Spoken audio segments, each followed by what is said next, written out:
Let's make homemade meatless breakfast burritos. Since it's Saturday morning, my husband had this bright idea to try to shred some potatoes to see if we can make our own hash browns. Now, when I tell you, these were good. These mushrooms are the white mushrooms. Mix them with some onions. Saute them with some plant-based butter. Oh my God, the eggs. These are brown eggs. We love brown eggs. Let us know what type of eggs you like to use in the comments. Don't be delicious.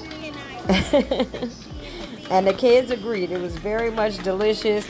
But inside this burrito is real simple. The homemade hash browns, the scrambled mushroom eggs, some salsa, some shredded cheese, and some white rice and black beans and some salsa. Learning how to tuck the burrito was probably the hardest thing. But we got the approval from one of our kids who love burritos. Our 11-year-old Dion loves burritos. And if he approves, then you got to know it's delicious. You try this recipe and you let us know how you like it. And welcome to the Nash House, cousin.